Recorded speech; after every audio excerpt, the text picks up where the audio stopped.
যে বিএনপি এমন একটি রাজনৈতিক দল যারা প্রতিহিংসার রাজনীতিতে বিশ্বাস করে। তারা কারো বিরুদ্ধে কথা বলে না। তার ভুরি ভুরি প্রমাণ আপনারা দেখেছেন বিগত 15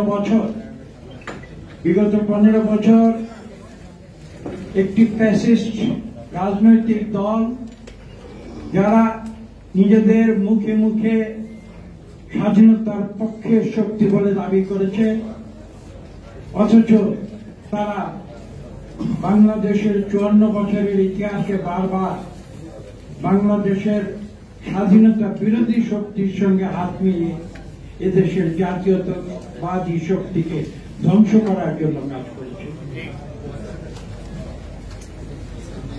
আমি ব্যাখ্যাতে যাব না এই কারণে যে বিএনপি প্রতিহিংসা রাজনীতিতে বিশ্বাস করে। আমরা বিশ্বাস করি একটি আদর্শে, যে আদর্শের নাম হচ্ছে বাংলাদেশী জাতীয়তাবাদ, এবং যে আদর্শ আমাদের শিখিয়ে গিয়েছেন শহীদ প্রেসিডেন্ট জিয়া রহমান, অন্য কেউ নয়। এবং কে ছিলেন এই শহীদ প্রেসিডেন্ট জিয়া রহমান?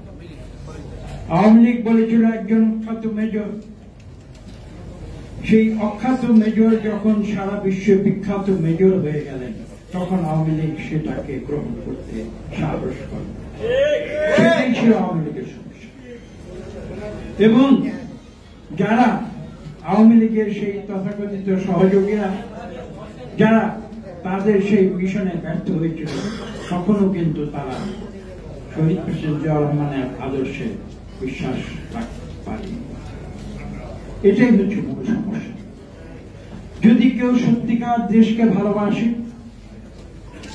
যদি তারা মনে করে যে তারা বাংলাদেশের আদর্শে বিশ্বাসী, যদি তারা মনে করে যে বাংলাদেশী জাতীয়তাবাদের আদর্শে তারা বিশ্বাসী, তাহলে আমি মনে করি, আমি নিজের মনে এই প্রতীতি রাখি যে এই বাংলাদেশে কোনো বিদ্বেষ, কোনো বিভেদ থাকবে না। আমি আজকে আবেদন করব, যারা বাংলাদেশে বিভেদ সৃষ্টি করছে, যারা বিদ্বেষ সৃষ্টি করছে, আমি তাদের বিরুদ্ধে কিছু বলবো না। আমি তাদের প্রতি আবেদন করব যে আপনারা বাংলাদেশকে ভালোবাসতে শিখুন, আপনারা কোটি মানুষকে ভালোবাসতে শিখুন। এবং যদি সেটা হয়, আমি বিশ্বাস করি বাংলাদেশে আর কোনো দ্বন্দ্ব সৃষ্টি হবে না। দেখুন, একটি সত্য কথা বলি, যে পৃথিবীতে কোটি কোটি মানুষ, সব মানুষকে একইভাবে চিন্তা করবে সেটা নয়, মানুষ ভিন্নভাবে চিন্তা করবে, এবং সেটাই তো গণতন্ত্র। আমি এখানে বলতে আসিনি যে সবাই বিএনপির আদর্শে বিশ্বাস করবে।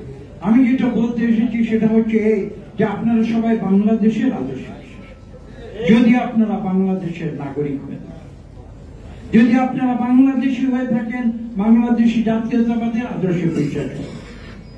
আপনাদের ভিন্ন মত থাকবে, আমাদের ভিন্ন মত থাকবে, আমরা আলোচনা করব, আমরা ডিবেট করব, এবং ডিবেটের শেষে আমরা যদি গণতন্ত্রে বিশ্বাস করি, তাহলে গণতান্ত্রিক প্রক্রিয়ায় আমাদের যে ফাইনাল যে ডিসিশন, আমাদের যে চূড়ান্ত সিদ্ধান্ত, সেটা গণতান্ত্রিক প্রক্রিয়ায় নির্ধারণ।